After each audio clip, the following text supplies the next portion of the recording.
Good evening, everybody. This is the Elliott Wave update for the S&P 500 for Sunday, October 17th, 2021. The markets are beginning higher as we start Globex here on Sunday afternoon. And the S&P is, of course, a little bit higher. Right now, it's only $3.25 higher. But we're very close to that no-break level that I've called at 44.72. And that's where the market would violate an Elliott rule that this would be considered a minor wave 2 correction, right? There's minor 1, so minor wave 2 correction. Well, it cannot exceed the price territory or where the beginning of minor wave 1 began. And that's at 44.72. If it breaks above there, well, then it's not a wave 2 correcting a wave 1. It's exceeding wave 1.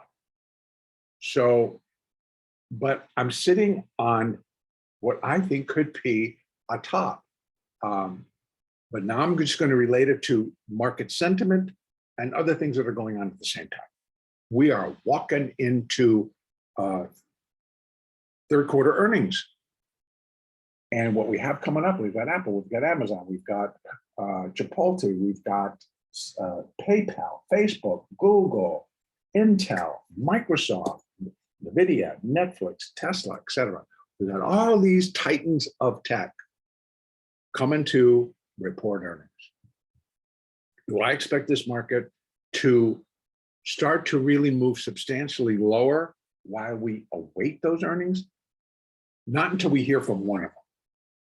If one of the bigger tech companies disappoints or doesn't have forward guidance that pleases everybody, whatever the situation might be, and it starts heading things lower, well, that's going to be a different situation. But right now, this is all the unknown.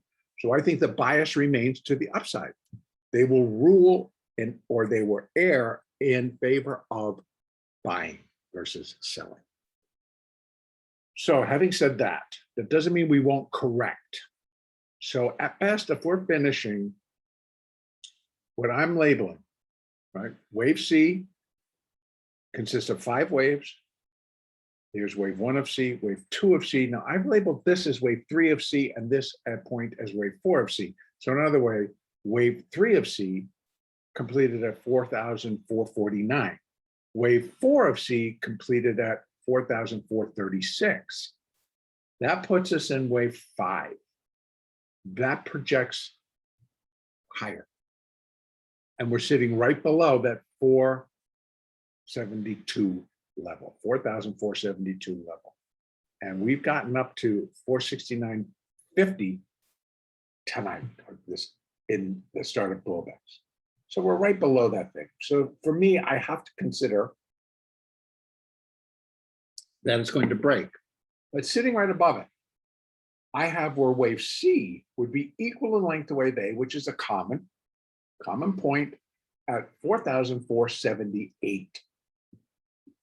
Okay, so am I going to allow six S&P points when I'm staring in the face of a much larger correction? I don't know. I don't know. It depends on when they do it and how, if they stop there or how close they get to it. So there's still a lot of the unknown, but I must be honest and conclude or say that if it does get up there and break, it's going to depend on what the structure looks like. It's going to depend on a lot to be able to say, okay, well, I'm going to allow it because I really see that this concluded that move. If not, then, as I've said, this becomes a C wave.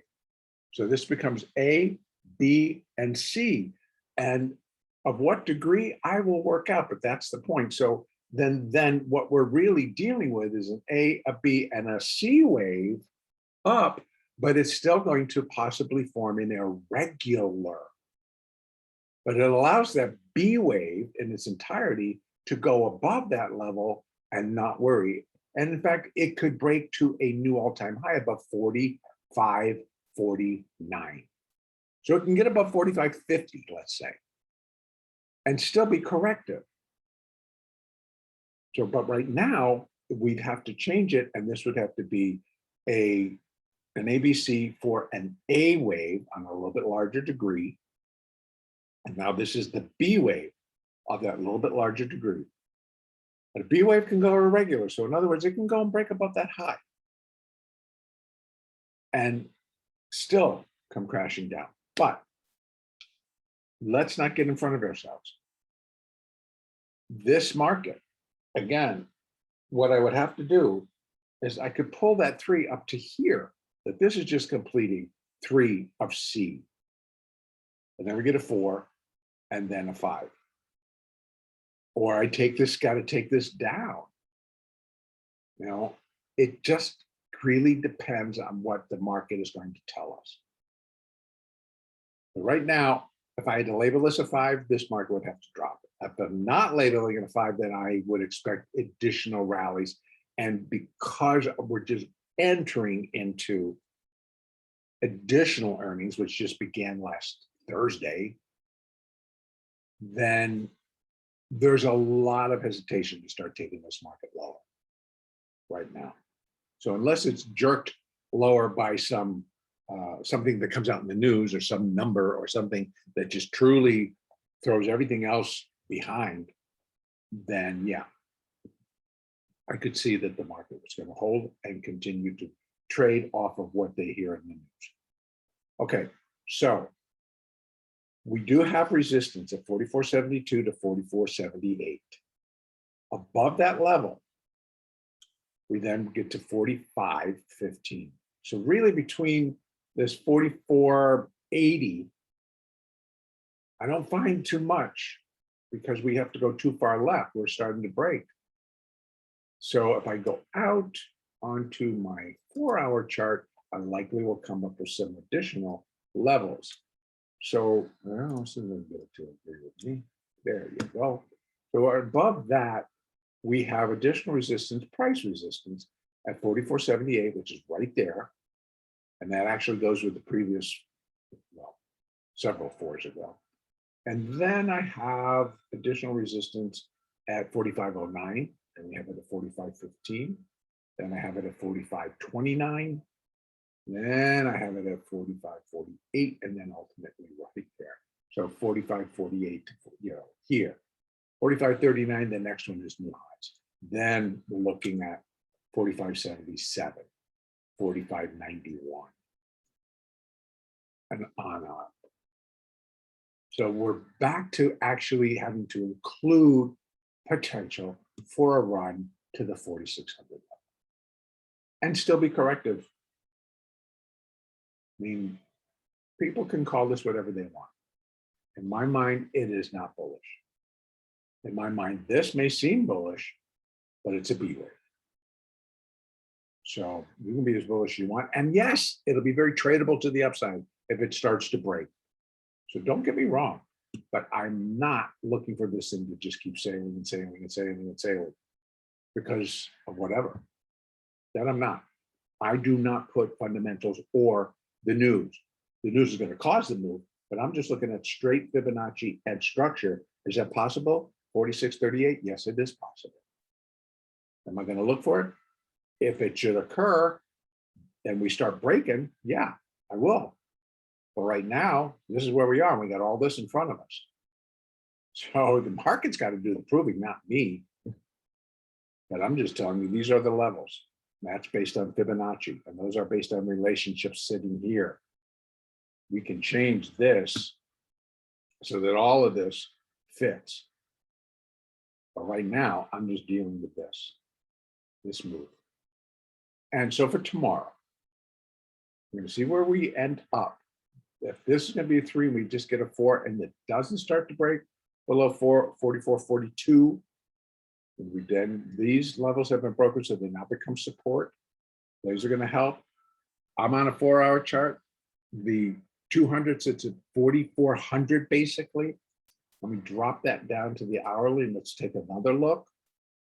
The 200 sits at 43.81. So we basically have it from 4,400 down to 43.81 of the 200s on the 4-hour and the 1-hour. That's going to provide a support zone for sure.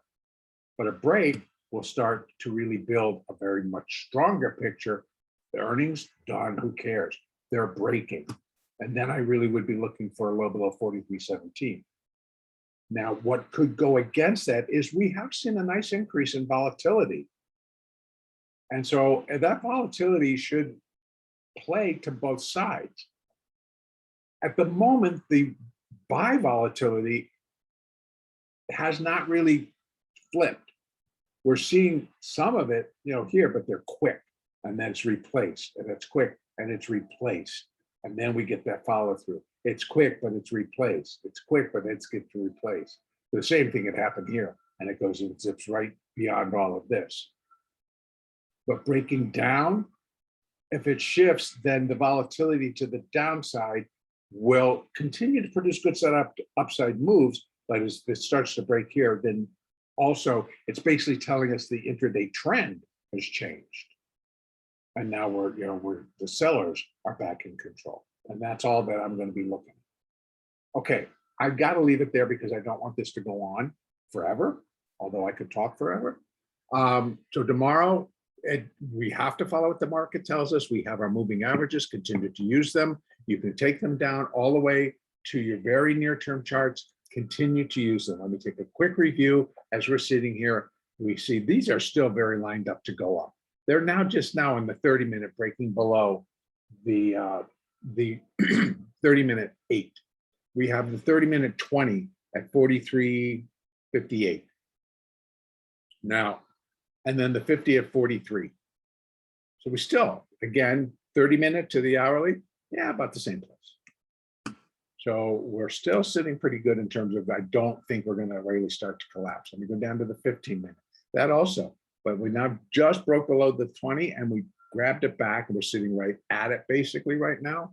Both are starting to turn a little bit lower. So we have 44.55 next up on a 15-minute basis. And then we have 43, et cetera, et cetera. So you can follow these and then you're just able to trade and you're able to take it down to this level and trade it.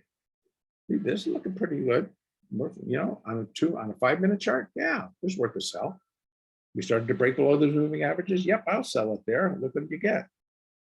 It goes from 64, goes down to 62. It's a $2 move. Okay, if you're a trader, would you trade it? Sure, why not? And we're getting follow through. So that's my point. Let's trade it. Let's not worry about who's right, who's wrong. Nobody. We're letting the market tell us what it wants to do and then trading it. I'm leaving it there. The next update is Monday, the 18th.